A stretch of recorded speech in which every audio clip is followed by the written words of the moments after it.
Got a couple questions for Josh and for the both of you together.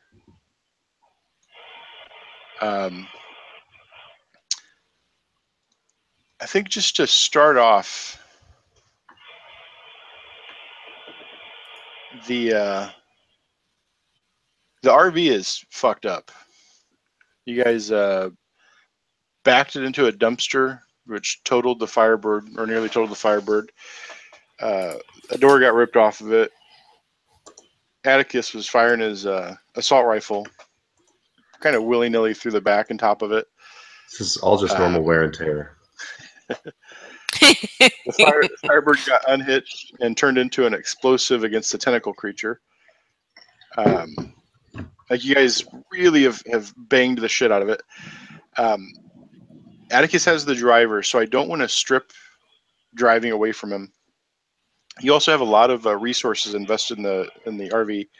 One of Jessica's moves specifically for Samantha is the library that's within the thing, within the RV.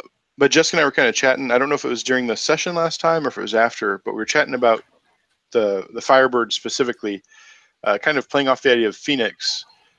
It might be kind of cool if like it's almost a thing where the car gets destroyed regularly, but Atticus just keeps ending up with another Firebird. And that prompted the question, like, would it be like somehow without explanation, the same Firebird keeps like manifesting? Or do you just keep getting money for like you run by a used car lot and get a Firebird that's in fairly decent shape, but a used Firebird? Is it always a yellow Firebird? Like the idea came up of actually it's like that same car as a Phoenix, like keeps coming back, but that's a little bit more magical than Atticus tends to be.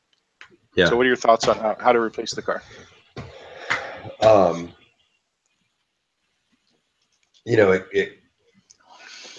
It could be it could be magical, but him still be kind of a maddening, reluctant thing to him. Like I think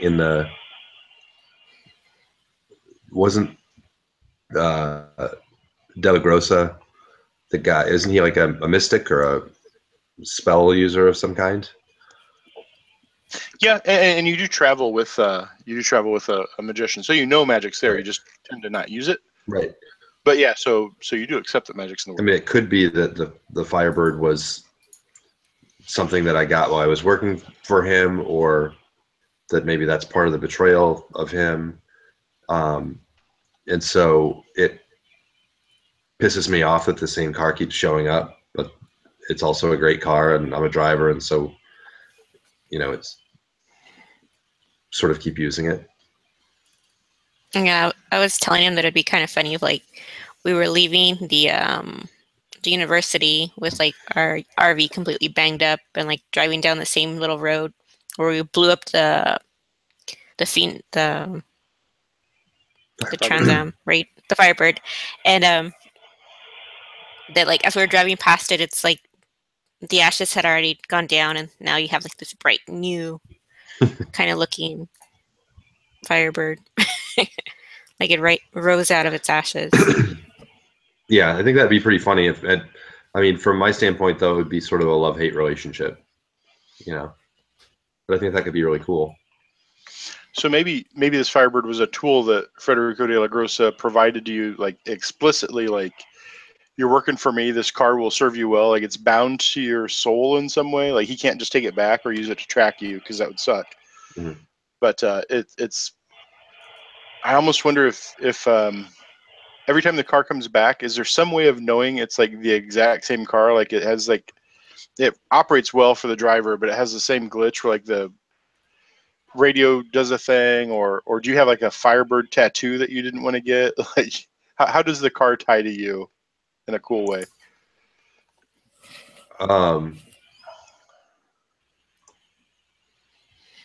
Like if you tried to throw the keys away and they're just always in your pocket. I think that's a cool thing. It could be something simple that maybe other people wouldn't notice, like the driver's seat doesn't move forward or back or anything. It's just in the position for me to drive it. Like if somebody shorter tried to get in, they could scoot the seat forward. but for me, it just like fits like a glove. Hmm. I like the idea of, the keys. It's one of those things where like the keys are just always in your pocket, no matter, like, you can set it on the countertop when you walk in the door and walk across the room and they're in your pocket. I think that's kind of a neat idea too. Picturing also maybe like a scene where you're driving and Samantha, like without your permission, reaches up to like change the radio station, and the knob turns, but it won't affect the radio. And then you reach down and like it works when you do it. Sure. Or like if she's arguing with you, you just kind of grimace, and we hear without you touching anything, the radio just gets louder. Like like the car is just kind of like it takes care of your mood. Yeah, it's my id. Yeah. Yeah, that'd be cool. Maybe there's a cool thing. And of course, you wouldn't use it to pick on Jessica, the player, but it might be something that kind of frustrates Samantha. Sure. Trying to change the radio station and just like keep zapping me for no reason. Static charge. So the RV. The RV's fucked up, and it ain't no Firebird. Right. You have serious, like, you've got magic gear in there. You've got, Samantha's library. You've got weapons. You've got the communication stuff that you use to get a hold of Jeeves. I'm going to start this next session off with your RV has been taken in for repairs, and you'll be able to move like enough stuff into your Firebird that you have everything you need. But I just wanted to kind of do this, not really to cripple you and prevent you from having the RV. You'll have phones to call in. You'll have your rifles and your books and all that. But how do you get the RV repaired out in the street, out in the field? Do you just take it to any old mechanic and hope that they don't find your weird shit? Do you have like a contract? Like, does the military show up and you don't know why Jeeves can get like military motor pool to fix your stuff? Do Men in Black show up and pick it up? What happens when the RV needs fixed? I was thinking more of the last one. Like, I think that if the Firebird is what we got from the Mystic Mobster or whatever he was, the RV is definitely what we get from the outfit, and like it is stocked with what we need to do the job, and all the technology we need to do the job, and to contact them, and probably even things so that they can track us, which maybe we wouldn't want, but it's in their interest to set us up. And so, somebody from some mocked up repair shop always just shows up with the same tow truck, no matter what town we're in, and the RV leaves, and then they somehow know where we are to find us, and and there it is again. Like, we know that Jimbo's towing is not a real thing, but it's the same Jimbo that always pulls up with the tow truck, whether we're in New Mexico or Boston.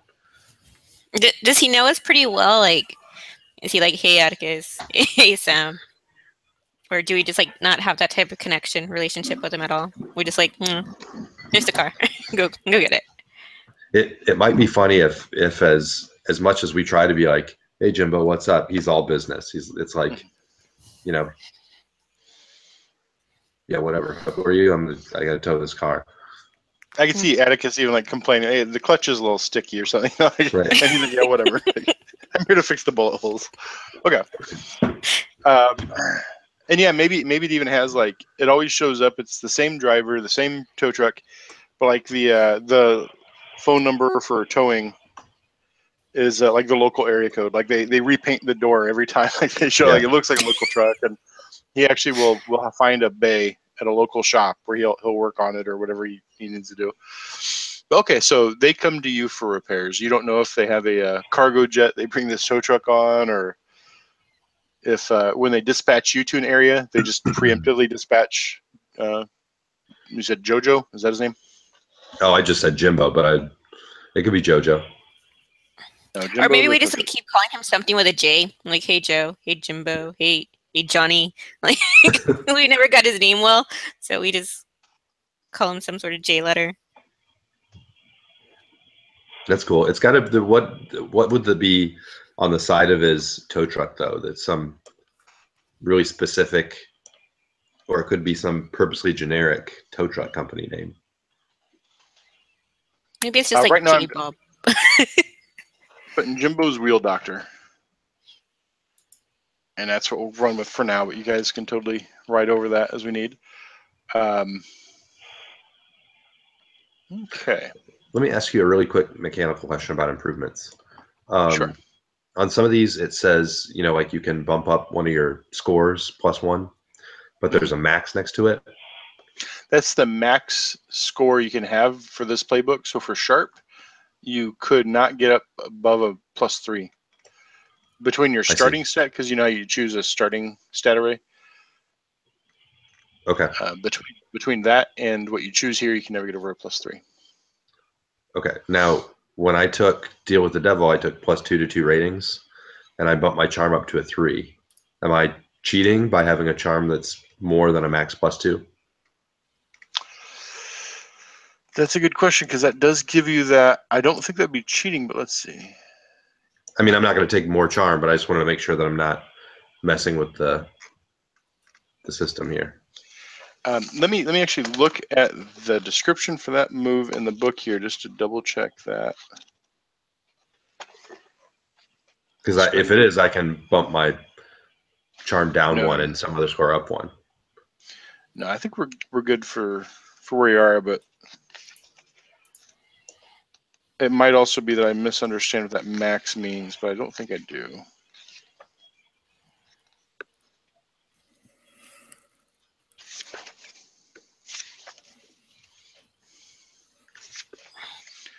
The Crooked.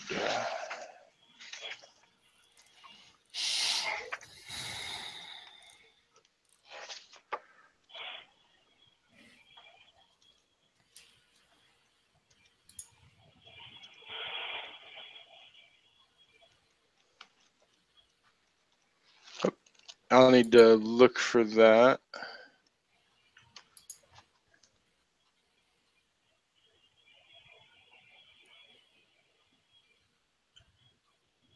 Okay, no, you're good. Okay. The maximum is a limit. You can only raise the rating to the listed maximum and no further. If your rating is already at or above the listed maximum, then don't select this improvement. So you can get above it. You just can't improve it again. So, okay. Okay. So we're going to wait while you select an improvement. Do you want to get that in place before we start playing, or do you want to kind of start? Or no, I'll pick one real quick. There is one that is, I think it's called like sneaky or something, but it basically says if I attack somebody from behind or if I surprise attack somebody, I do an extra 2 harm. Nice. I was just thinking like shooting from inside the RV at the frog. That would have been a nice thing to have. So I'll take that. And this was, do you know which, is that from the expert or what's? It is from the Flake. Okay. When you attack from ambush or from behind, inflict +2 harm. I am able to copy and paste moves in a little bit more easily in my end, so let me go ahead and cool. Copy and paste that in. And then I'm good to go. And see, I would consider ambush also to be things like a quick draw, like if you can pull your weapon when they're not expecting it type things. Cool. Would count as well. Awesome. Oh, and you know, I need to keep in mind the whole when someone lies to you. I don't think that came up last game, really, but I need to, part of my job as the GM is to put lies in the game for you to know when you're being lied to. So at the end of last session, oh no, let me ask Jessica real quick. We're gonna run with those moves right now, the dark side power moves. What is it? What is the scene, or how does Samantha realize that she has this connection to the swamp at this point that she didn't have before? It might be in your spirit vision. Might be a taste in your mouth. I think it's just like I haven't been able to get rid of the smell of, or like the stench of the swamplands. And like every so often, as like I'm walking around, I see like a shadow, and the shadow kind of like reminds me of maybe the frog humans. Okay, like that. Maybe even what's a scene where you accidentally summoned a portal to the swamp without really meaning to? What was something that was bothering you and you like got the portal to swallow it, and then the portal vanished?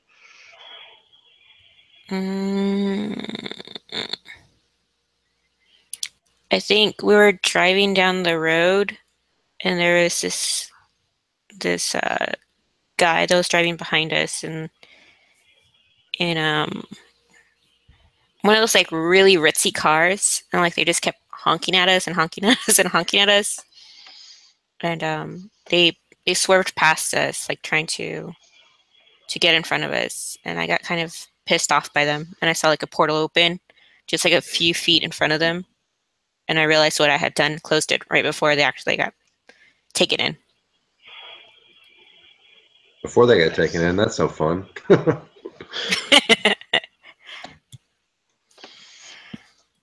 Very good. Let me drop this real quick. I'm going to read something.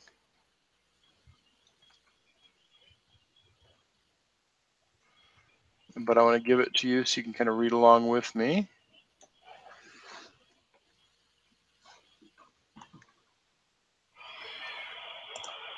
All right. Okay. So, the session is going to be in Pine Springs, Texas on Saturday, October 8th. I guess it's October 7th, 2017.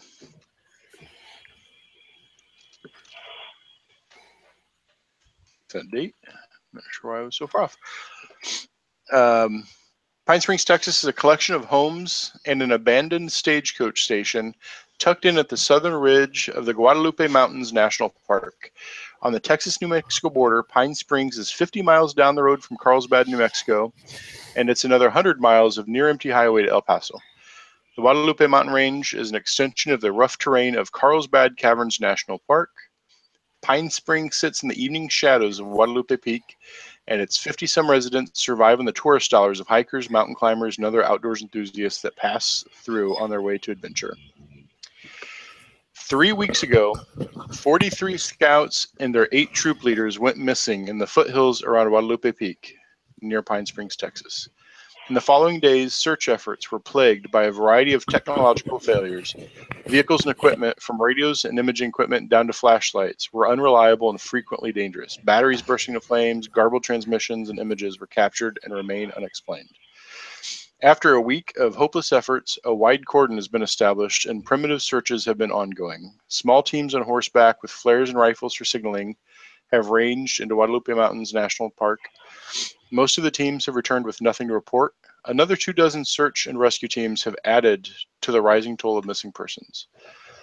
Your RV broke down in the push from Nimoy just as you reached Roswell, New Mexico. This, I'm going to change it. I'd written with Jeeves insistent that you get to Pine Springs ASAP. He wired funds for your new used wheels. What did you buy? Instead, we're going to go with your Firebird was like resurrected and already with you. You've loaded up the Firebird with all you could. You need to get back on the road while the mechanics finish repairs on the RV. So we have that scene with Jimbo pulling the RV down the road while you peel out in the Firebird. You can come back for it later.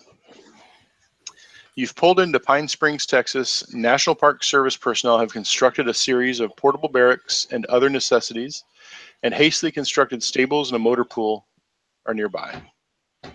Several grounded helicopters await flight orders. What do you do?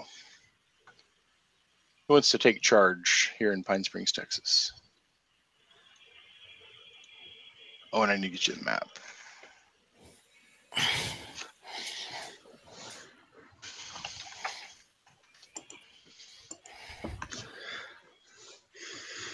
You want to make the first move, or you want me to? You're the driver, so I think it'd be kind of interesting what you decide you want to do first driving in. Do they have the whole park cordoned off? Yeah, and I'm going to get you a map here.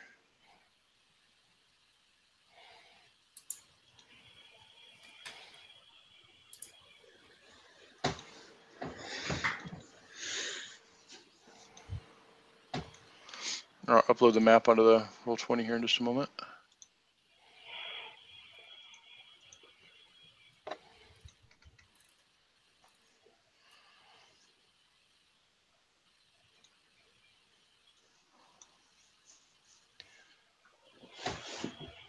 Coming up now. We might be searching for the chupacabra in this one.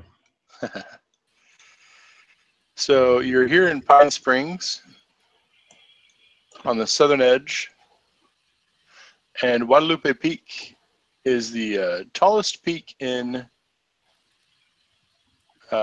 Texas. No, I see.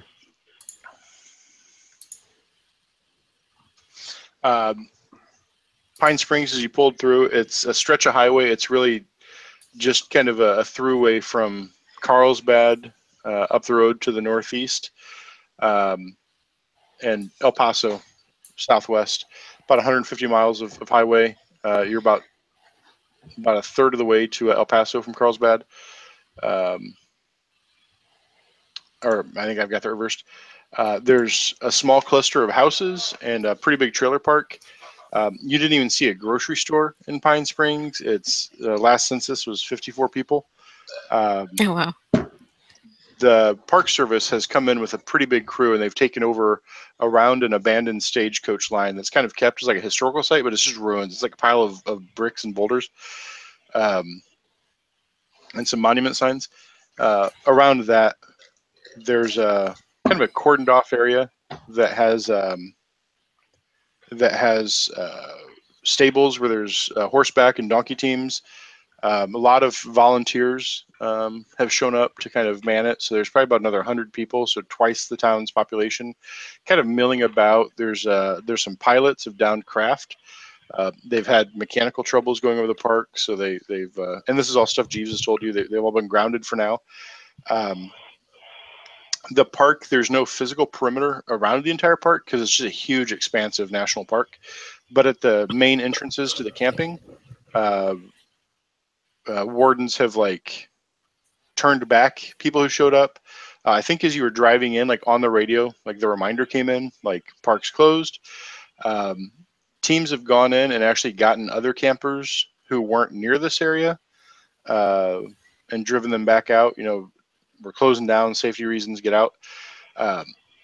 Everything seems localized in the area around Guadalupe Peak and Pine Springs.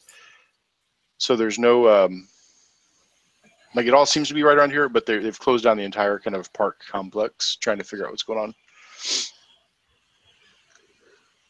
So it sounds like we need to get into the park. Yeah. You come pulling up in your Firebird, and probably the first thing you kind of drive by is there are a couple of rangers at the entrance of the park, and they have the little cattle gates down, and they're standing there. Probably one guy smoking a cigarette. The other one's doing a crossword puzzle, and he jumps up on his feet and kind of hails you as you're driving up toward the entrance. As we're pulling up, all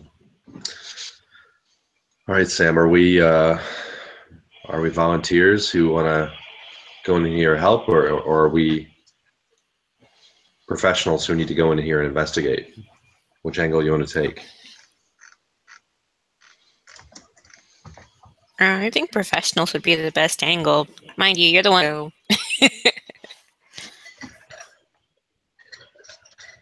Okay.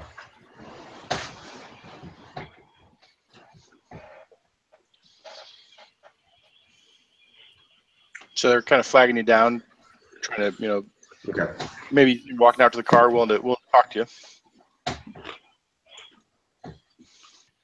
Okay. I'll roll down my window as we pull up.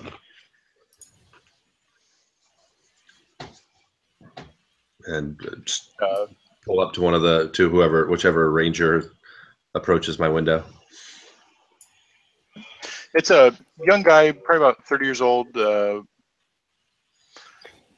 black guy wearing a typical Park Services kind of ranger hat. Looks like kind of the Smokey the Bandit gear. He's got probably a belt on his hip. He's actually, I think they're armed. I think he's an armed ranger. He comes out. He's got kind of a tired look to him. Nods to you. Says, "I'm sorry, folks. Park's closed. We have a bit of a situation going on here. Safety issues. Hope you understand." That's why we're here. Did they not? You guys didn't get the facts, did you? Ah, shit. No, we sure didn't. Facsimile machines all went down. Oh, of course they did. Of course they did. Yeah, I'm Roger Rorschach, and this is Jane Simons. We're sent by the National Geological Survey. Seismic shock waves, all sorts of strange readings happening in the park, and they sent us out to kind of check things out, see if it could be related to your problems. At least it might fix your mechanical and electrical issues. If we can get that sorted out, might make the search easier. I sure as hell wish they would have been able to get you the communications that were coming. We thought we'd be all set up with gear to get into the park without this car, but what can I do to help you guys make this happen? Roger, we got a whole pile of missing kids in there. To tell you the truth, I'm sorry USGS sent you down here. I can't tell you there's been any geological activity that I'm aware of. But I'm here to tell you. But I understand, sir, and he seems a little bit cowed by you're coming across with kind of the official story, and he's a little out of place. He doesn't know quite how to handle it. You could definitely go for the push. It would be a manipulate someone move to push him over. He's kind of deferential and doesn't want to tell you just get the fuck out of here, but he's not quite sure what to do with you either. You have a special move that tells you how is it phrased? What they need to make you do. Right. It's my grifter move. What will convince this person to do what I want? And what is it you want? Just to be given access, or you're going to be given like material support? What do you want? Access and support. I want them to. I don't need like all sorts of gear. I just a way into the park, and I mean we're not going to take the car in, so like horses and water, and yeah, maybe like get introduction back to the camp, so you can come back and forth as needed. Yeah. Yeah, just I guess VIP access is what we're looking for.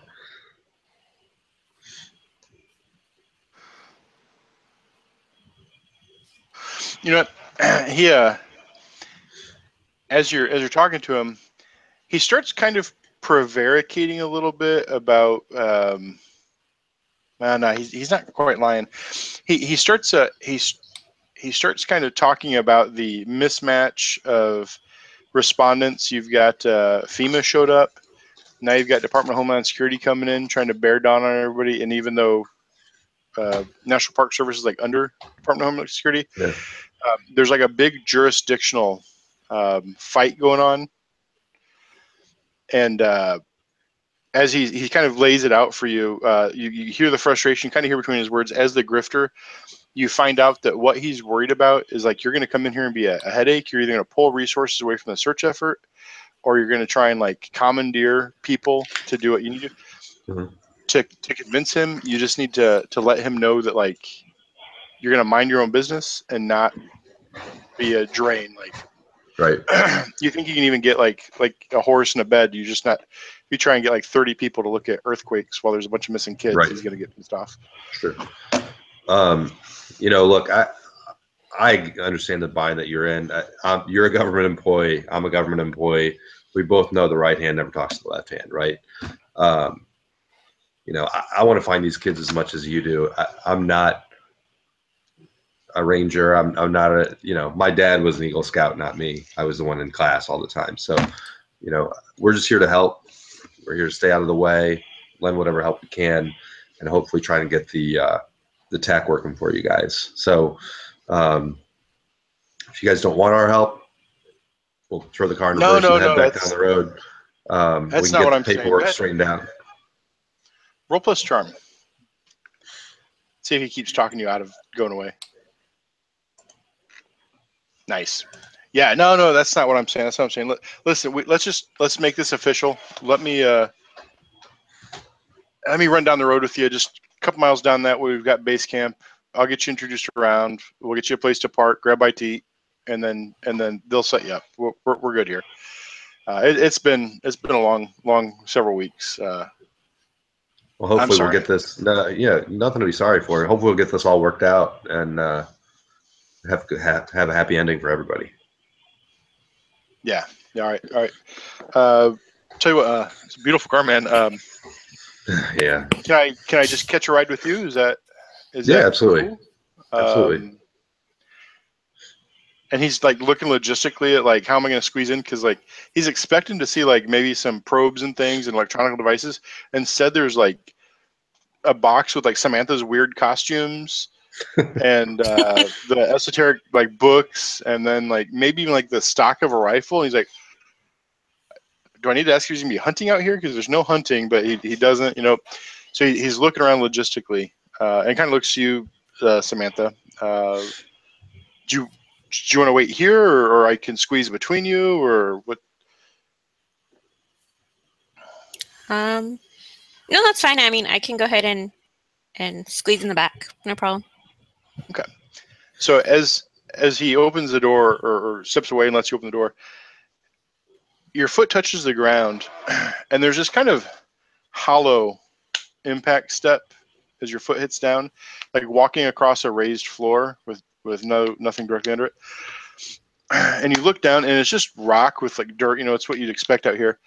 And it kind of, your eye goes down, and as you kind of peripheral vision and you turn your focus up into the park, you had briefly lost your spirit vision, the sight, your move the sight, when you'd pissed off the dark side.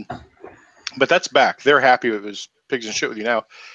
But as you look around, there are no spirits around here. Looking into the park, it's just barren in a way that you don't see things barren.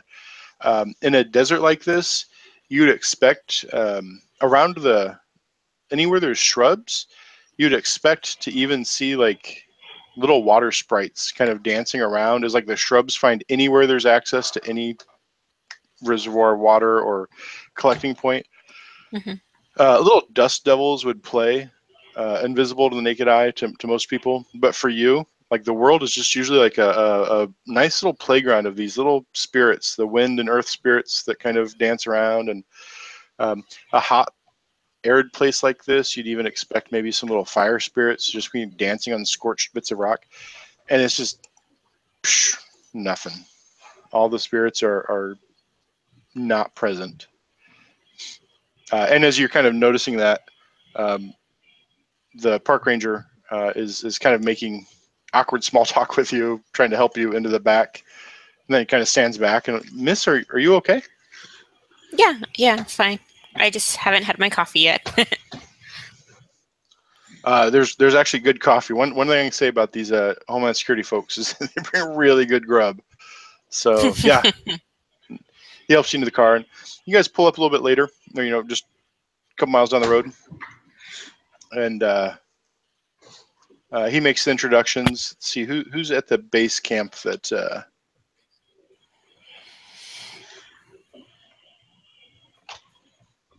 I think it's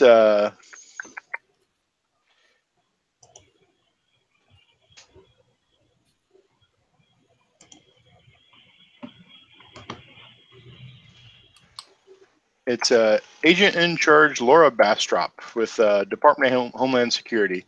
She kind of runs the base camp. It's pretty quiet right now. 2 weeks ago, about a week after the kids first went missing, they set this camp up, and right now it's just kind of, there's the mess hall, there's barracks where you can sleep. There's some locked or lockable storage units, like basically the boxes off of semi trucks dropped where you can like store supplies and stuff. There's people milling about doing their business, but there's like kind of big resources, a lot of space, and they just sprawled out. They've got plenty of room to operate here. Yeah, Laura Bastrop is there. Why don't each of you give me a D100 roll? I'm going to use I don't this. know if I remember how to do that. Is it roll? Just roll backslash roll. D100. It's going to be this with a slash in front of the R. Okay. I think the other slash.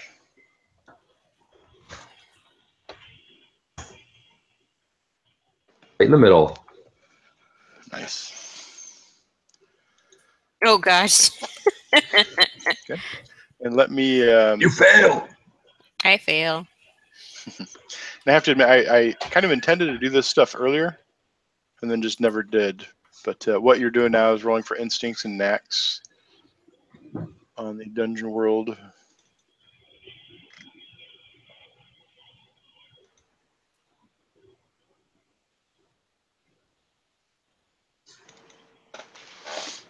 Give me 1 second while I put these in for her.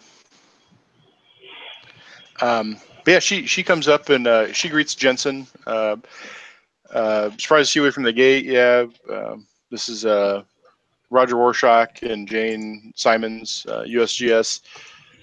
She kind of looks at Ask and says, "Yeah, they faxed in. Yeah, people still use faxes. Who knew? But they're Well, going to it's stay." the government. We're kind of outdated. Oh, what the fuck? I don't get how this works. This is so cool. I'll tell you at the end of the session what you rolled for her special stuff here, because it's weird.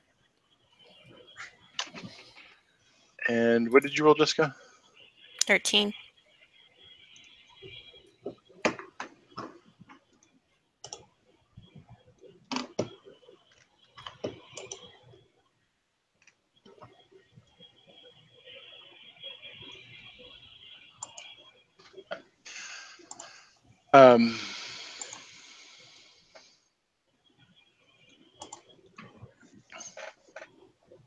Yeah, she looks to him, looks to you both kind of with calculating eyes and kind of USGS. Okay.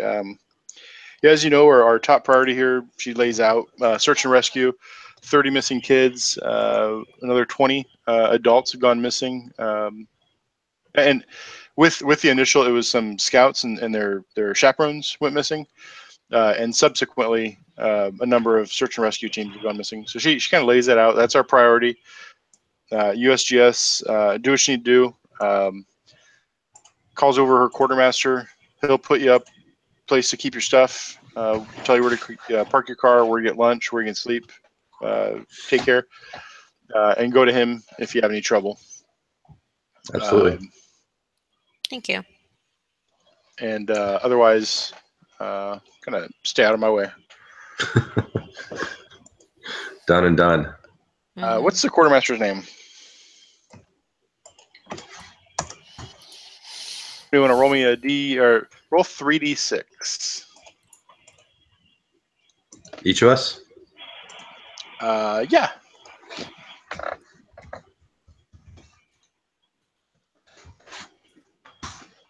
And I'll get those allocated while we move forward.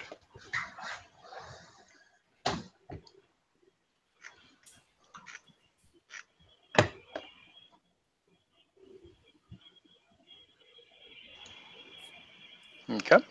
So what do you guys want to do? You kind of got your introductions here. You're welcomed at the site.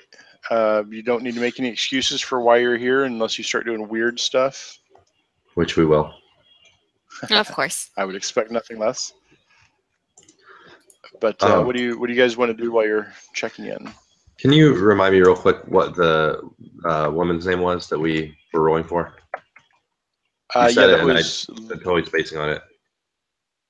It was Laura.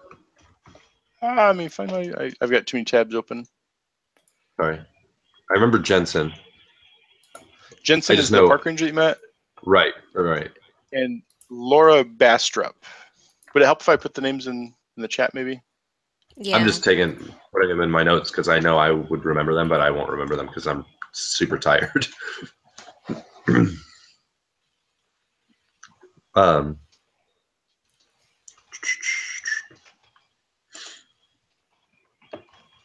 Cool.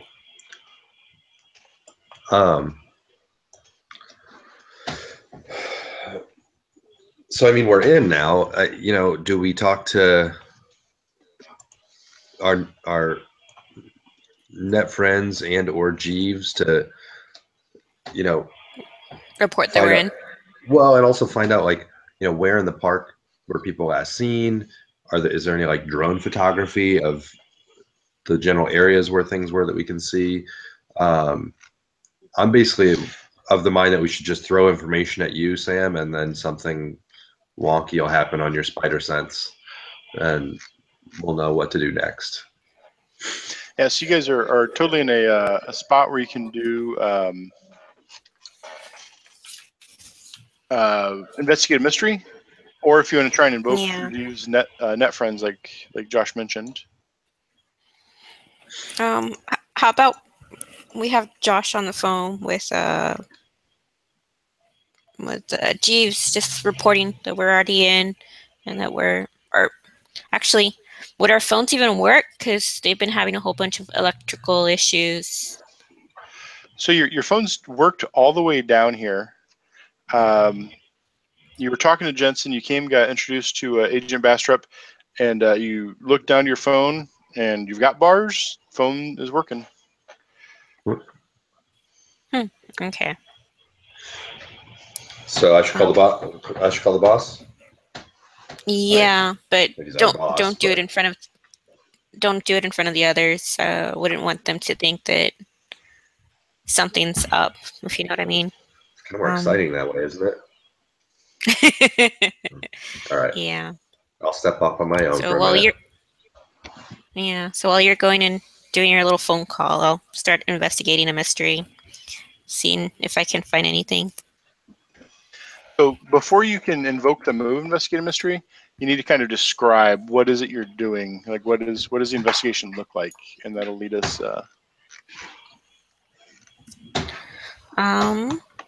Like I want to see. Oh, like. It can be interviewing the people that are here. It can be kind of going through aerial photographs like Josh had recommended, or even satellite drones. Can be trying to find. As you get out here, I think you see some kind of skittish spirits playing around.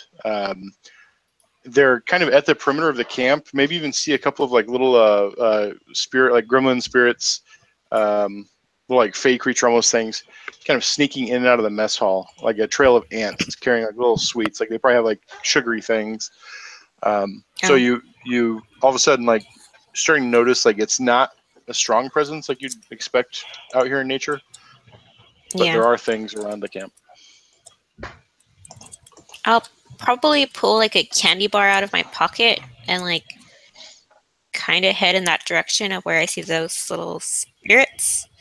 And since I know that they like sweets and sugar, I might be able to try to coax them into give me a little bit of information about what's happened with all the other animals or all the other spirits. Okay. Do you normally with the sight you can see them? You may also be able to. You may also communicate with and maybe make deals with the spirits you see. They give you more opportunities to spot clues when you investigate a mystery. So you kind of coax them to you with these candy bars. They totally are willing to get close and engage you in dialogue. What does their language sound like? Like you can understand it, but is it like clicks and whistles, or is it in English? No, it's probably just like The chittering like of the chipmunks? scuttling. Yeah. Okay. I was thinking like kind of like insecty, chippering, like chip of their wings, and maybe like scuttering. They would walk quickly across the ground. Okay. So a blend of like low-level locusts and like the noise that grasshoppers or crickets would ever make, things like that. Yeah.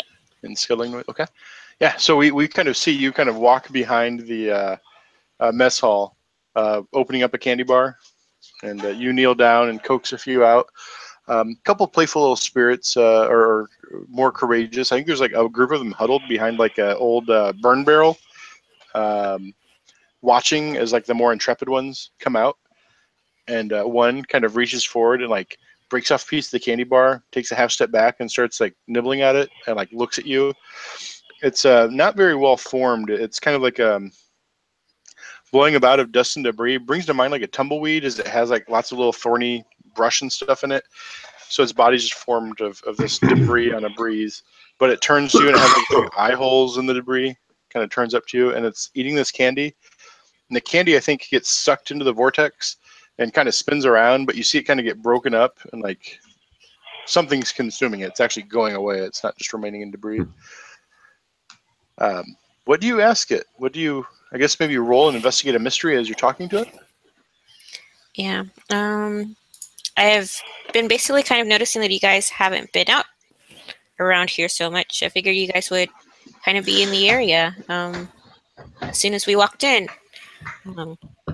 I caught where you guys were at, figuring you wanted a couple bits of candy and sweet stuff. So, if there's ever a need or if you guys want some candy, you're more than welcome to come and search me out. So what exactly all is happening here? Anything you can share? Go ahead and roll and investigate a mystery. Okay, very good. 8.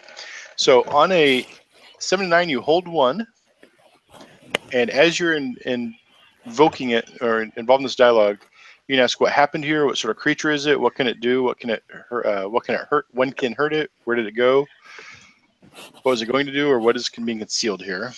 Do you have that list available to you? Yeah. Okay.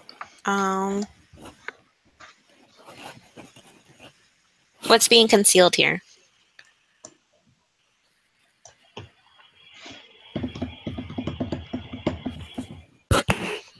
What's being... So as it's kind of the first one is eating, and the second another one has come up and kind of grabbed one. They start almost arguing a little bit, but you're asking them questions. They're turning, and they start kind of answering between mouthfuls of the candy, which is maybe like they just get quiet, like the chirping and everything silences while they're taking a bite. But through their chirping and through their body language, you start gathering they're actually a few of the remaining spirits from the foothills in the park beyond. They're kind of treating this camp, which is ostensibly like a rally point for the search and rescue operations. For them, it's like a refugee camp. They've been chased out of the park. They start giving you these descriptions of these bad, and how do they reference humans? What do they call a human? Non-magical. Two-leg. Yeah, something that, like mundanes. They have a different. There's a variation in their word. Like they basically start like describing to you, like kind of pointing toward you and the other people generally have come up from below ground and bring bad juju with them and chased us from our homes. They're just kind of describing. They're almost superstitious. The way you're talking about these people that have come up from underneath the ground. Okay. So then, do they look like me though, or do they look older? Kind of like that brings their to skin mind. is We need to missing, see. We need to see what Samantha looks like these days. Did it change again? Yeah. Is that the right one, Jessica? Yeah. And I'll put Atticus down there as well. Okay.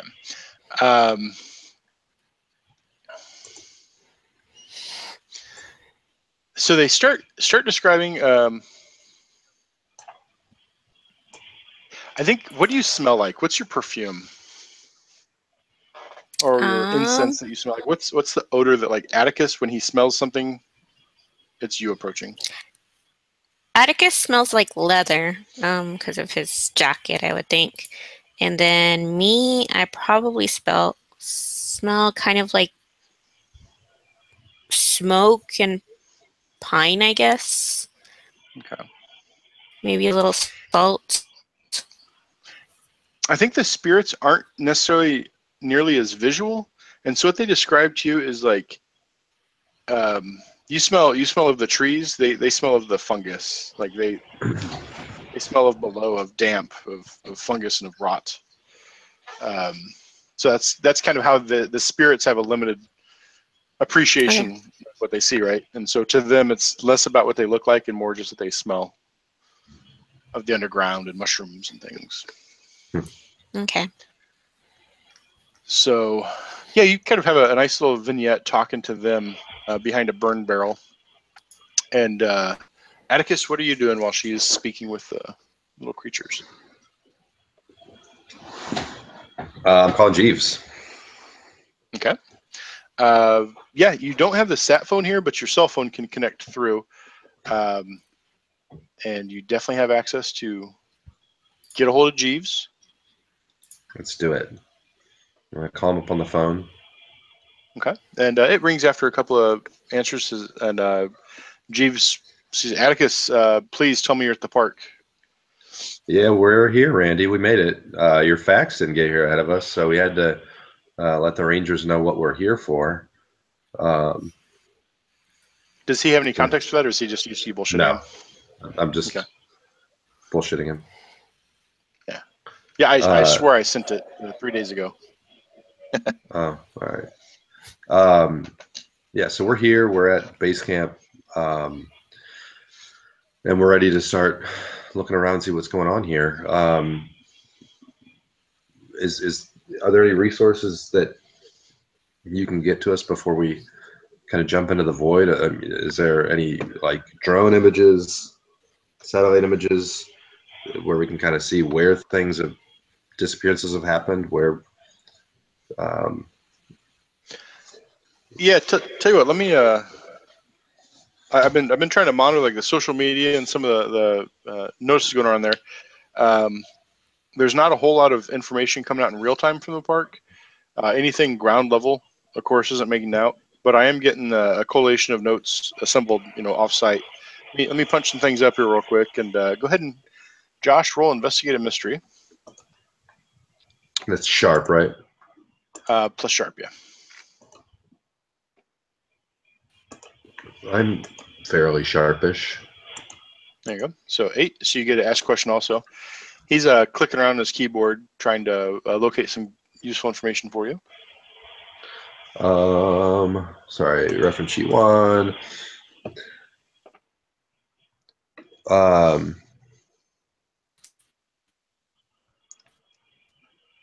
What's being concealed here?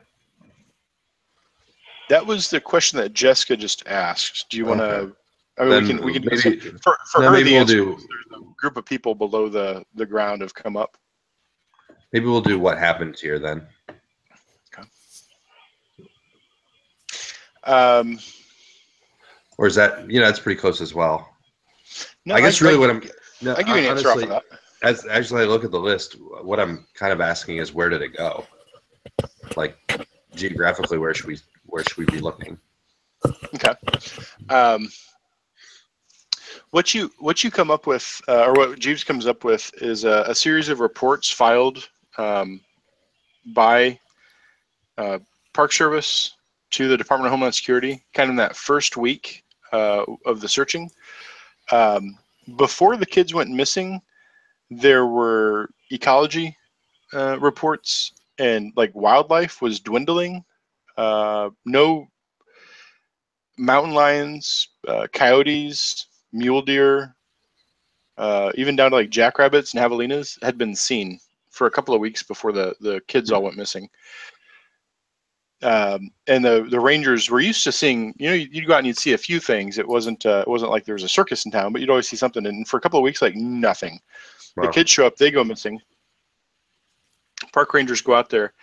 And even though those initial searches were fraught with technological issues, imaging issues, none of the imaging from like satellites, the satellites were not impaired, but the images of the ground were kind of scrambled. Like anything, you know, when you zoom in on Google Maps on the satellite view, when you get down to a certain level, it doesn't get any more focused. Mhm. There's a patch all around kind of Guadalupe Peak for several miles, and it kind of covers out to Pine Springs, and it goes into the interior of the park. Guadalupe Peak's roughly in the center of it. None of the maps, none of the satellite views have good resolution of that area. There are a few drone flights that have gone over, and sporadically drones have like crashed and burned. Some of them have made it. The ones that have made it have suffered the same sort of issues where like no imaging was really decent resolution. Got it. Animals disappeared, imaging is kind of corrupting the area. And then the final thing, in that first week of searching, there were signs that tracks were deliberately obfuscated in the foothills around Guadalupe Peak. They couldn't follow the tracks of even whoever did it, but you know, like there were clear signs that like campsites had been like disrupted, Okay. and footfalls and like loose soil had been like brushed to make it harder to follow where things went. And then some of the searchers started going missing too, and their tracks were similarly obfuscated. Homeland Security, Agent Bastrop considers this not to be a missing persons. It's something's going on there taking people. So maybe that's a bit of a what's being concealed here and what happened here sort of answer. Okay. And where did it go? Everything seems to be focused around Guadalupe Peak. All right.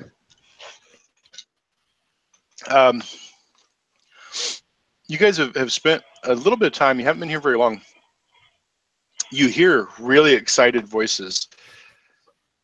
I think you hear Agent Bastrop's kind of call, go out over the camp, ready the supplies, food and water, get some medical team on their feet, snap to people, and she's kind of barking out some commands. And as you look out, you see a couple of people leading horses, and behind them are a number of like Boy Scouts, young folks, small group, maybe I think 6 of them or so, being led back to the camp. Does anything look awry about the scouts? How do you guys find out? Both you and Samantha are kind of like hear all this activity and see this going on. Do you go speak to them or just kind of stand in the distance and look at them? I'd probably walk to Samantha. Okay.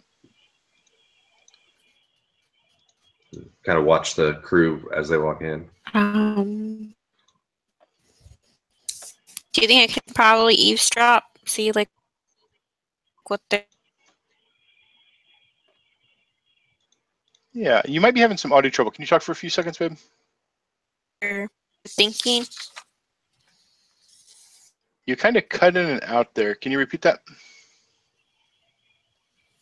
Do you think I can maybe read their minds? Oh, absolutely. I forgot you had that. But Josh, are you hearing her kind of break in and out? Mm-hmm. Yeah. Okay. It's probably on your computer then, Jessica. Can you close your window and come back in for the Hangouts window? Sure. Yeah. Finally, we're alone. Do you need to take a break in a few minutes here, or should we just play through 211? I'm good to play through.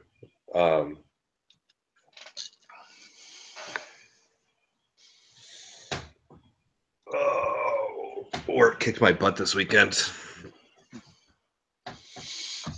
Was it a holiday or anything special, or just good weather? Did we did a big dinner at our farm last night, and so it was like open and close Friday, open and close Saturday, open and close today. Just long days in a row, getting ready for it and executing it.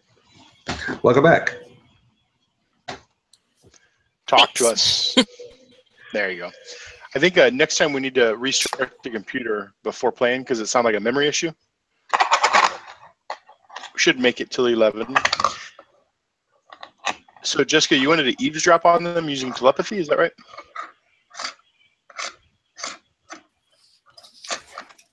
See maybe like Oh, what's Jessica, the can you hear us? Yeah, I can hear you. Okay. Maybe what's running through the mind of Laura? Because she's the You one want to that's barking eavesdrop on? orders. Yeah. So she's kind of basically, when I say barking orders, she's kind of trying to get the camp ready. Like they had planned out for if we find anybody, we need to get like a medical team, we need to get food, water, anybody here that can kind of talk to them and like get them processed. So those are the orders she's barking. It's not anything crazy. As you get into her mind, she's focused on the task. She's a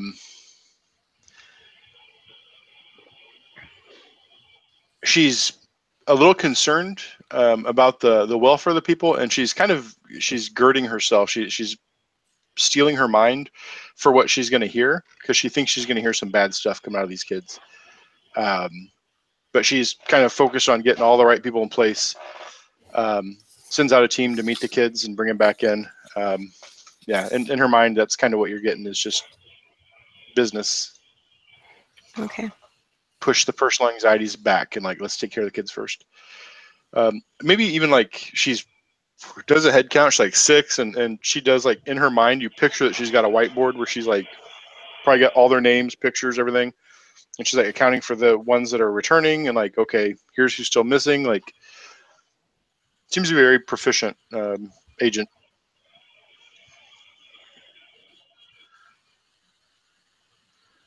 So you're able to read all that from her brain on a kind of a cursory preliminary stretch. What do the kids look like? Do they look like fatigued and dehydrated? Are they scratched up and injured? Do they look like they've been perfectly taken care of? No, yeah, they're all slightly malnourished and dirty. They look a little gaunt, a little wide-eyed, dehydrated. They're dirty. Clothes are scratched up a little bit, torn up clothes, dusty. But none of them are walking with a limp. None of them appear to have any, obvious wounds. What's their two of the? Go ahead. Sorry. Go ahead. 2 of the 6 are actually older, like maybe Eagle Scouts, young adults. Probably were leaders of the kids, and the kids are all. I'd say there's four that are like teenagers, and 2 that are maybe early 20s. What does their demeanor look like? Probably like shell shock, a little disorientation. No real elation. But you don't see nothing alarming or unexpected. It's not like they're Stepford wives walking into where they're. As you're kind of looking into them, it sounds like you might trigger a read a bad situation. Okay. Which is another plus sharp roll.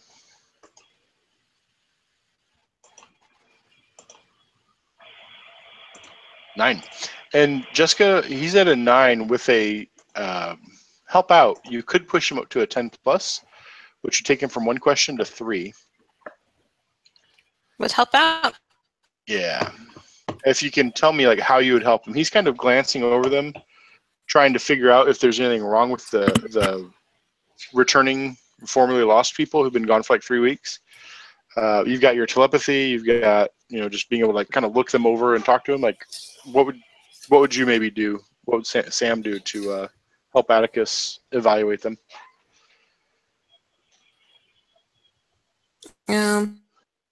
I could always read anything in their minds. Okay. Go ahead and roll a help out then. It's plus cool.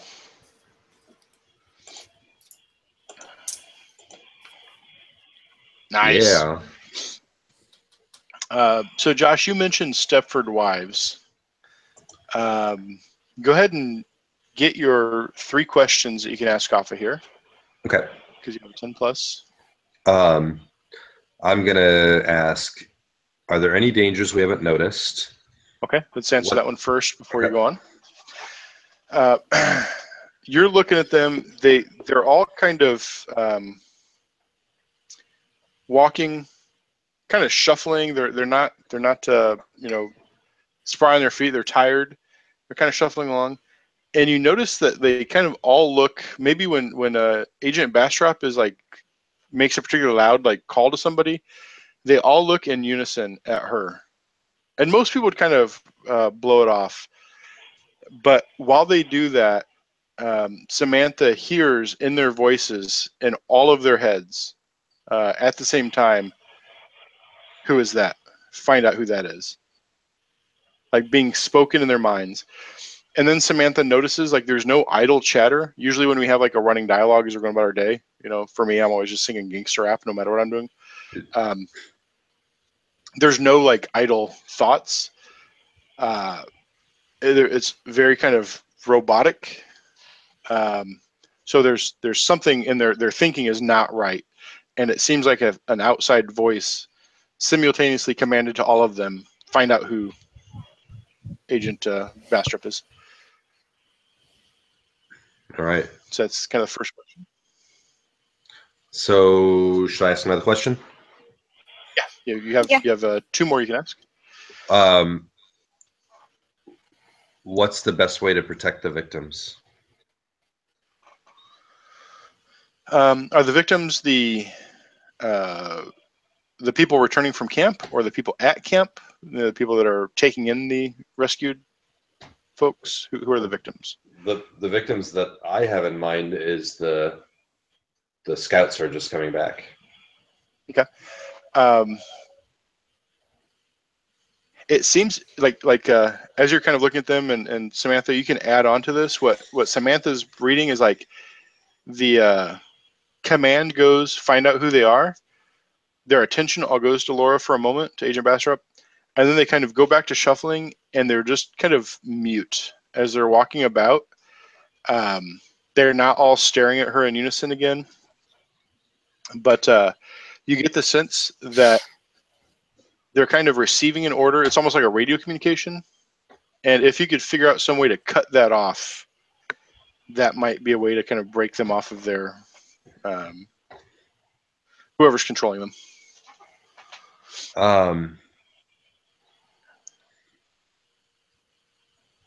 What's most vulnerable to me?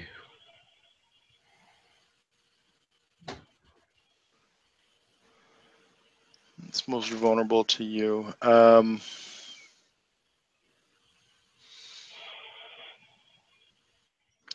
think kind of as this is going on, you see the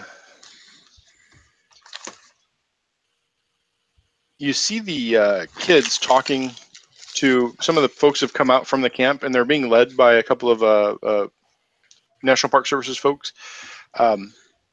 Water, some light food. They don't want to feed them too much at once, but they're being given like some basic necessities.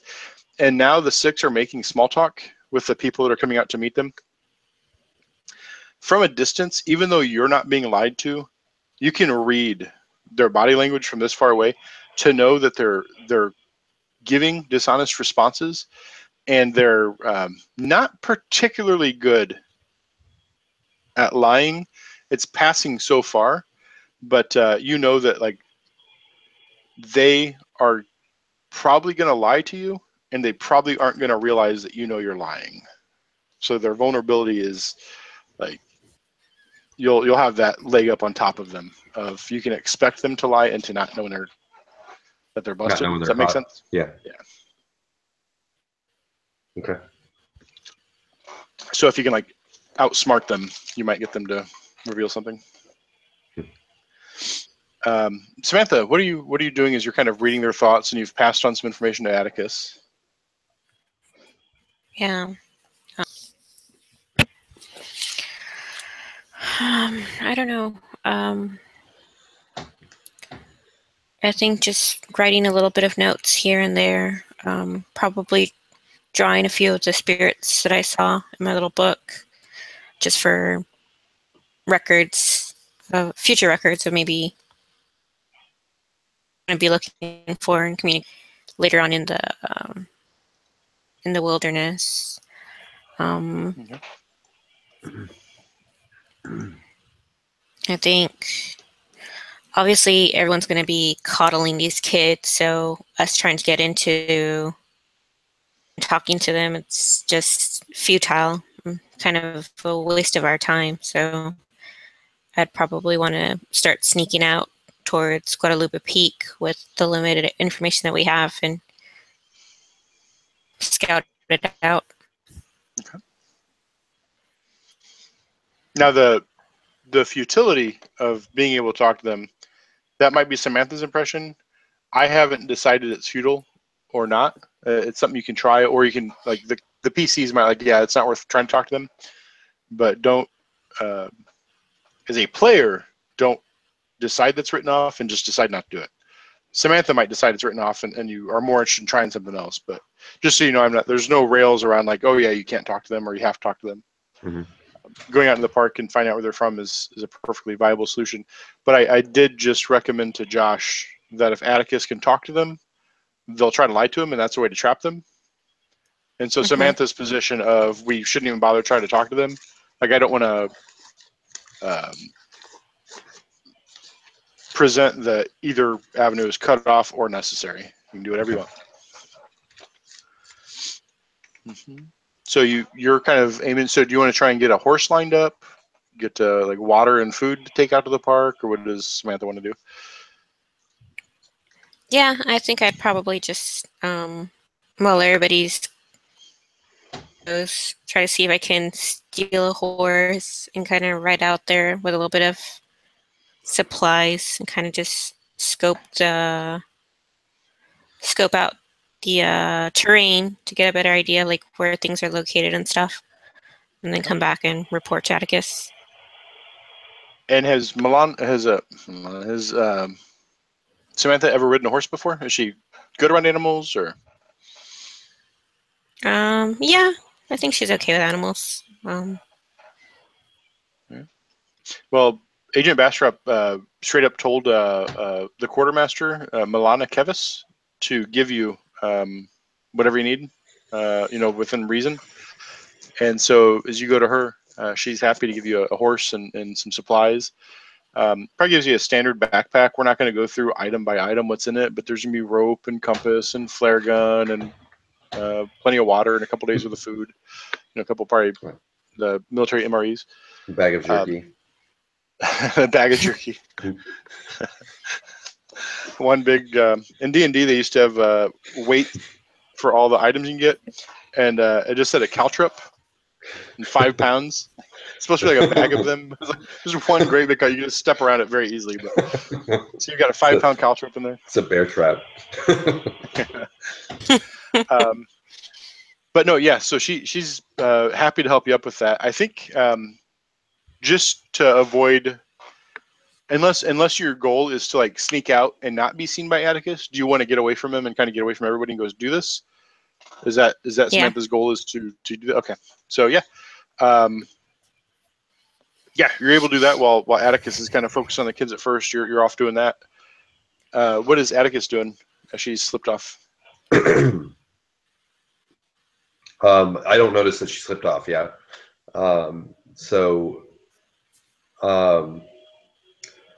Yeah, I mean, in my mind, I'm wishing I had come up with a better backstory than geological survey, so it doesn't give me an excuse to talk to these people. Human interest. I mean, it's yeah. Who all is crowded around them at this point? Or is Bastrop keeping people from crowding? I think there's an outdoor area that's set up with some picnic tables.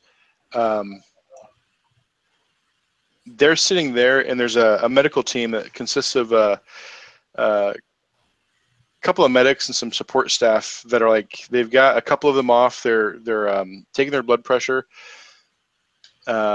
the other 4 are sitting at a table. They've got water. They've got I don't know, what do you feed somebody coming in? Because keep in mind, like, these people have been out in the desert, the high desert, for weeks. 3 weeks. 2 or 3 days without fresh water, and you're really fucked up.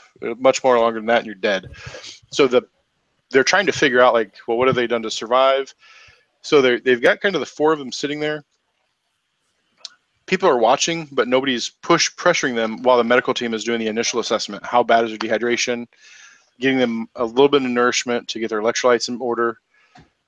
It's probably not even water. It's probably maybe some watered down Gatorade or something.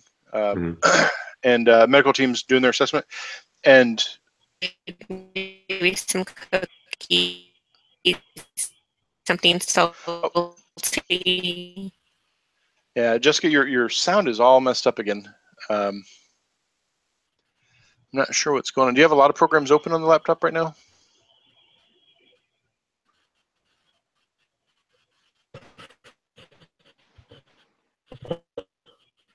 I'd say close and reopen Hangouts one more time. We only have about 15 more minutes. We can make it toward the end, and then next week we'll have to just restart the computer before playing. Yeah, I think Jessica, she was saying like salty snacks and stuff, so probably some like trail mix and raisins for sugar and Sure. So they're not being inundated. People are on the periphery paying attention, but it seems like there hasn't even really been an order to leave them alone. People are just doing their jobs, and so you might find a way to insinuate yourself into the crew, or wait until later. So I don't want to abuse this, but as a professional liar, basically, I would have to make it my business to know a little bit about a lot of different things that I personally don't know. But is there, or would I know? Maybe I need to make a role for this. Would I know if there's like a thing that either the scouts or campers in general or hikers in general, it's like the golden rule, like you don't leave the trail without this thing.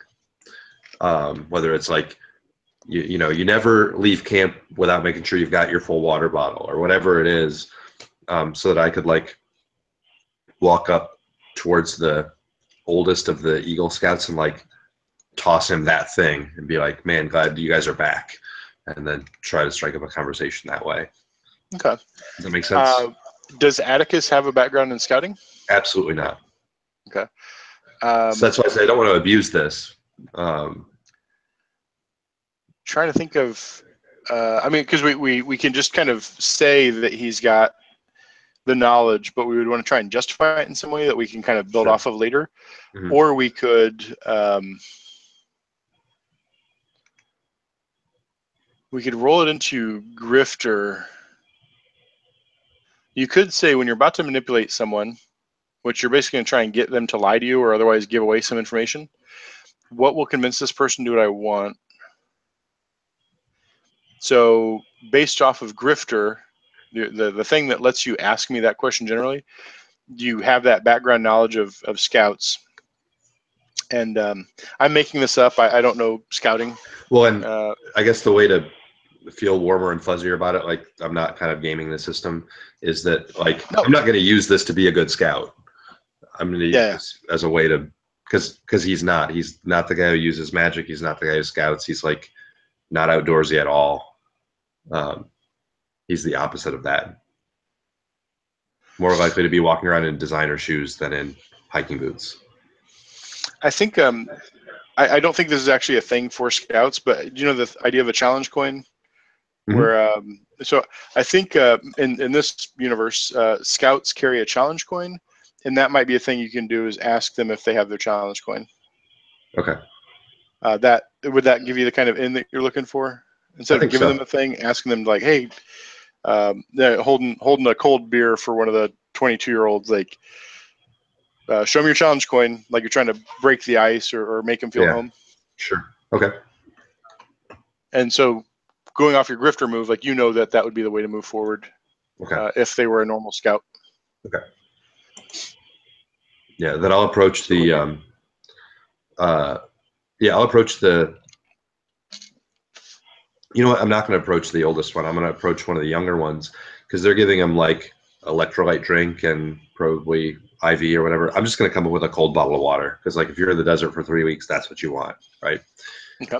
And so I'm going to walk up towards the the younger teenage one, and slide him a bottle of water and be like, "Man, you guys earned a hell of a challenge coin for this one." And he looks at you, and the other three that are sitting around with him, you feel their gazes all shift on you, and you see them take a moment to think about it, and then he breaks into a big smile, and that smile is a lie. That smile is dishonest. He smiles, yeah, sure, this sounds really good. He opens it up, then he drinks it, and you notice that, like, all four of them have, like, they have a challenge coin for, like, camping. All four of them have their hands clutched on the table, and, like, even though you're talking to one, they've all four, like, presented this challenge coin in front of them, the one they would have gotten for going on this trip or whatever. So, like, you're dealing with one, and, like, a hive mind thing is going on around you as they're all kind of responding. But he takes the water and he starts drinking it, and, like, unnaturally just chugs the whole thing, and then puts it down and smiles, and then probably an afterthought, like, runs his hand across his mouth, and does, like, a very, like, it's in that point of, like, you know, the idea of the uncanny valley when a mannequin looks, or a thing looks very closely human, and when you get so close, any minor thing that's off makes it really weird. It's like Data from Star Trek or something. There's something like everybody else is buying it, but you're not, and you think it's because you're just such a practiced liar. Like, they're good, but not gonna fool you. Okay. So yeah, what do you want to do there with the kids? I mean, I don't want to dig too much, but I'm still engaging just the one, even though I know the other ones are all following along. And maybe I'm hoping somebody sees that. But, you know, just damn glad to have you guys back. You know, how soon should we send more people after the others?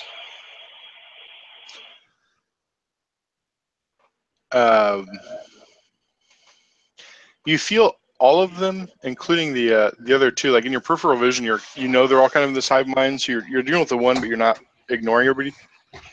They kind of start looking around the camp, and maybe even, yeah, they kind of look around, and you get the feeling they're doing like a head count. And then the one looks up to you and says, "Oh, I think they'll be making their way back soon. You don't need to go looking for them." And I think it's on that note when he, like, tries to discourage a search party from going out that, like, the camera cuts to Samantha, who's now, like, riding out on her own, on horseback, carrying a pack. Dun, dun, dun. Samantha, what are you wearing? Are you wearing what's in the picture, or do you have, like, a appropriate attire for the, like, once you get out of camp, do you take off everything else and that's what you're wearing, or are you in disguise? And you have your microphone muted. I think I'm still like wearing jeans, tennis shoes to kind of walk over the terrain. Not tennis shoes, more like hiking boots to kind of walk over around the terrain.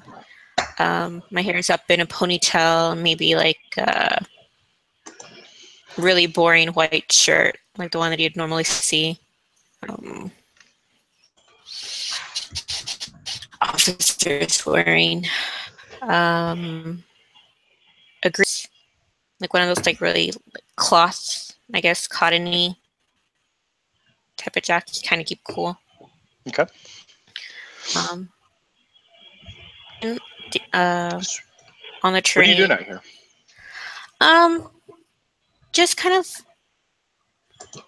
I guess, trying to see if temperatures are changing out. Kind of trying to get close to the peak. Because I know that they're talking about moss, or not moss, like mushroomy, rotteny like type of scent. So I kind of want to see what the wet terrain here, kind of swampy area. Plus, I still haven't been able to get rid of that swampy smell, like off of my clothes and my hair, I guess. I've dyed it, and I've tried to change different things, and it still permeates all over the place. So Nice. So you're out here, and I think did you get a chance to talk to Atticus when he found out that there's no wildlife out here? That there's been like no mountain lions or anything else? No, but I think maybe the fact that the spirits had kind of moved away from when chasing them, I probably just probably kind of trying to look for that big game in the area as well too. What you're noticing is, as it's getting a little bit later in the day, it's getting toward dusk, mosquitoes come out en masse, and they seem like especially attracted to you. There's really nothing else for them to eat in the area. It had rained earlier this week. Now the mosquitoes are out. They're kind of plaguing you and the horse. The horse is a little resistant to go on. It's taking some coaxing. You feel like it's a well-trained horse. It doesn't like something in the area. You remember maybe being on a horse when like it could tell there's a rattlesnake about 50 feet ahead even before you knew it. Like it doesn't want to keep going, but it's letting you drive it forward. You see bats come pouring out from a cavern nearby, and they kind of rush your way, and they're just diving through these clouds of mosquitoes. Nothing else. So you haven't seen any birds, any owls. You haven't seen any mice or rabbits or deer. Nothing else in the area. You're riding out kind of into the blind, I think, or into the Badlands here. As you're poking around, kind of looking around, would you think you're investigating a mystery or reading a bad situation? Or would you be doing something magical as you go out?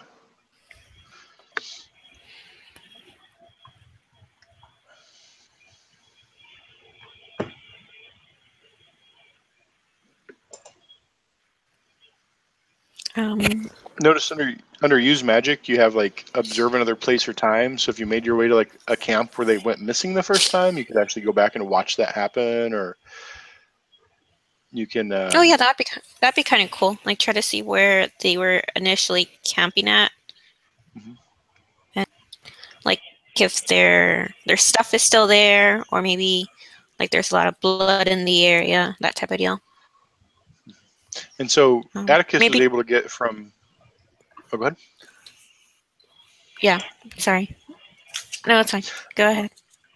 Jeeves had reported to Atticus that like their tracks were obviously wiped, like where they went missing. But that also means like we know where they camped, like the last time they were known to be camping. Like that's where like, hey, clearly this is the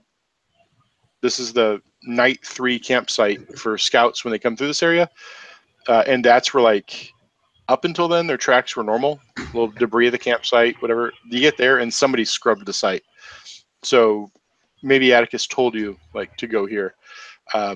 It's like day 3 on hike. It's going to take you a few hours to get there. So are you willing to kind of go out into the desert by yourself for a few hours? Like the peak itself would be like a day ride and back. A day ride there and a day ride back. But you could probably get to the campsite in a few hours and get back by like midnight. Is that something that you'd be willing to do, or do you not want to commit that much time? Yeah, no, that's fine. Okay.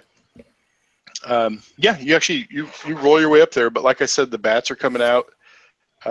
You're making your way toward this campsite. You know it's actually kind of a marked trail where to go. You pretty much know what to do to get out there. Are you cautious while you're riding out, or are you just trying to like drive the horse because it's a little skittish to get there quickly and being kind of careless, or? I've probably. What are you doing to take care of yourself?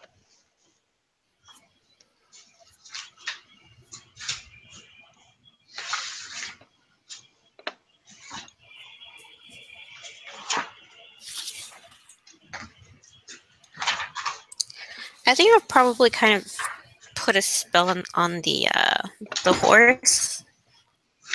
Like maybe I'm capable of communicating with it, so it's probably a magic. Nice. Yeah, yeah. So communicate with something you do not share a language with. Just go ahead and use magic. Roll plus weird. Try to do this like alliance with the horse. Hive mind versus hive Nice. mind. Yeah, you tune in. You tune into where you're limited to a horse's understanding of the world. The horse is anxious. The horse smells bad things. It probably tunes in somewhat to like the fact that there's no other animal smells in the area. It's skittish. It's a little scared, but it doesn't have a direct threat that it perceives. So while you're kind of in its mind or communicating with it, it's just like it's got the heebie-jeebies, but it's not like there's a rattlesnake 50 feet away that it can tell, right? So does this? I imagine that this horse has gone up and down this trail for a while already with some of the other hikers. So absolutely, yeah, I think so. Weird stories or anything it wants to divulge? Yeah, I like that you're doing that approach. Let me think of this. The horse is about 5 years old, has been up and down for seasons. It's one of the ranger's horses. However horse communicates passage of time, like it gets the idea across to you that it's thinking of like the past month and a half. I'm not sure like horse language, how that, like a moon and a half ago. But the park's been weird for like a moon and a half. Everybody got really excited about half that time ago, 3 weeks ago. That was when the kids went missing. I've been out every day since then. The park is just empty, and that's kind of what the horse is feeling. It's the emptiness of the park. It doesn't seem to have any understanding of like the moss people or the fungus people, whatever they are. It just knows that everything else ran, and it kind of wants to not be here either. Like if whatever its term for the mountain lions, like if the hungry cats aren't here, whatever scared them off, like I don't want to be here either. But don't worry, I'll keep you safe. I'll take you out of here when you say it's okay. That's cute. Okay. Is there any food or any like plants in this area that you used to kind of like or that are not growing here anymore? I think really no impact on the flora Vegetation. in the area. Like, yeah, everything's still like the same kind of scrub grasses and maybe some. I don't know if Joshua tree would grow in that area, like the mesquite, like whatever grows in that area, is still kind of prevalent. Actually, I put some pictures up there showing the kind of fall colors. So it's basically that's what you're seeing. There's just a lack of animal life. Okay. We're getting pretty much at the time. So I think probably we end with like the sun is just kind of going down beyond Guadalupe Peak. It's getting dark, and like you're on the horse rolling up on the campsite where the kids last were there. Cut back to the camp next week. We'll pick up and see what Josh is doing with the scouts and what you're doing at the campsite itself. Does that sound good? Sounds good. I don't think we had any opportunities to roll misses. That sucks. Maybe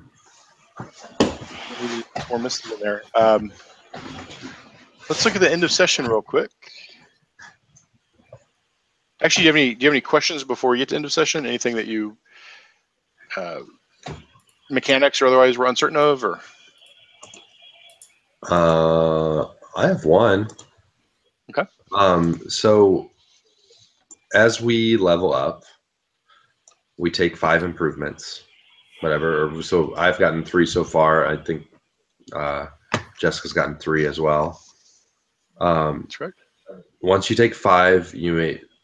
Oh, sorry. Once you've taken 5 improvements, you choose one from the bottom list. You can continue to choose from the top or move to the bottom. Okay, and then so once you move to the bottom, do you keep picking from the bottom? And then you can go back and forth. Okay. Basically, the bottom list is just unlocked by 5 advances total. and then you can choose from the entire improvements and the advanced improvements at the bottom. So they're all open. If you change this hunter to a new type, do you keep all of your current playbook and then you just add a second playbook? So you're basically like a multi-class person, or how does that work? Let me double check on that. I'm familiar with the same sort of thing exists in a lot of other Powered by the Apocalypse games. And generally what we would do is we would take your stats over to a new playbook. So you'd keep your stats, but you'd have a new playbook. And then we'd look at all the moves that you have, and we determine like which ones are like really essential to who Atticus is. Okay. I would say that Grifter, Deal the Devil, Driver, we haven't played with it too much yet, but it's important. You know, it's kind of there. Suspicious Mind, we would determine like which ones are like just super vital, and we'd give you the new playbook, created like a first level character, but with the moves that were super important. Okay. But I'd want to figure out the logistics of like, can you start taking from the advanced improvements list right away? And I'll look into that before next week. And we're not 1 week away from that being an issue anyways. I was just curious because I have some potentially cool ideas if I end up doing that. Yeah. And for the Crooked, it could symbolize like the thing about the Crooked is that you really that deal with the devil, and like you've screwed somebody over. Like all the background choices you made, those really shape who you are and how the fiction rolls around you. Heat, things like that. With a new playbook, you'd still be the same Atticus, but your focus might become that you're the expert, or like it's not your character changes dramatically. It's that what defines you is a cool thing. So it's like a character that goes through a significant change of an arc. For the spooky, it might mean that Samantha has like shrugged off the dark side powers. Maybe she even keeps like the things like spirit or the sight or telepathy as things that like now there's good powers that give it to her, or now she just has it innately on her own, and she takes some other playbook. So cool. Yeah, it's not that your character is a different character. It's just that the things that define you, like the focus gets shifted to a new set of qualities. Okay. Neat. Okay. So, were we supposed to lose our harm? Oh, good question. And I forgot to resolve that. I wanted to figure out why Atticus is no longer unstable. You don't reduce any harm because we picked up play like you had to get right on the road. The GM, I have to be nicer and give you like time to rest between sessions. The moment you get like a little downtime, you can mark off all the harm. But I did want Atticus to become stable. So Atticus should uncheck unstable. Okay. But you're both still pretty banged up from the events in Sterling, New Mexico. I think you're both at 2 harm. Yeah. Not bleeding anymore, not dying, but not good. You could use magic or do other things to try and fix yourselves, but unless or until you do that. But I've also designed the current adventure in mind to where, like, you know, I'm not going to be hitting you with frogs that hit for 4 harm all the time. Okay. So let's look real quick at end of session. At the end of the session, the keeper will ask the following questions. Did we conclude the current mystery? No. No. Did we save someone from certain death or worse? I don't think so. Yeah, I don't think that really came up yet. Did we learn something new and important about the world? As an audience also, not just the characters. Like we established some stuff about the Firebird, about your relationship with the Jeeves and the company. Okay. Yeah. I think the spirits around here kind of fleeing from whatever weird shit came up from underground. Yeah. Did we learn something new and important about one of the hunters? We learned that Sam is super brave. Foolhardy, brave. Foolish. Right off into the sunset. Yeah. I think also that the Firebird, I like how we've kind of come back around to that Firebird and redefined it as a almost an albatross that you have to bear. Like it's cool, you like it, but also it reminds you of De La Grossa.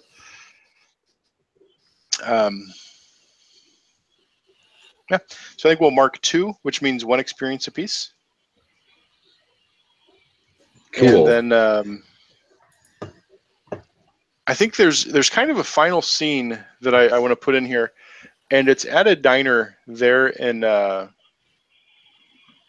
Roswell, New Mexico, which is where your RV got picked up. And I think it's across the street from the shop where the RV is being worked on, but it's purely coincidental. There's a diner there. Maybe it's even a diner where the both of you had breakfast when you like Jimbo picked up the RV there. And we've got 2 people, both of them wearing like hooded sweatshirts. It's kind of cool in the evening, same night that you're both in the park. One of them is kind of a big guy. Under his hooded sweatshirt, the camera kind of zooms in enough to see he's got kind of a cracked, scaly, almost reptilian look to his skin. Almost like he's got crocodile leather on his face. And he's on the phone talking. And across from him is a small, dark-skinned girl, also in kind of a hooded sweatshirt. And she's got kind of feline slits to her eyes. And she has, you know how cats do that real slow blink, kind of laconic look around the room? She's just kind of sitting there like relaxed but ready to pounce, kind of scanning the room while he's hunched over his phone. He's calling in and he's saying, yeah, boss, it's Tony. We're looking for Daria. There's no sign of her, but there's been some weird shit happening. Town just up the road, Sterling. Yeah, it went dark for a while. We just heard emergency crews came back out. That's where her phone died, and something weird happened up there. There's some survivors, some survivors. A lot of people dead, and they're talking about a crew, a yellow Firebird boss. They're talking. I don't know if Daria ran into him, but we're looking for him. We're gonna find her, and we'll find that motherfucker too if he's around. We'll get him. Yeah. And he hangs up his phone, and he says, "Cat, we're on." He says, "If that fucker's around here, we're coming for him. We're gunning for him." And she just kind of gives a yawn, like dismissively, and hangs up.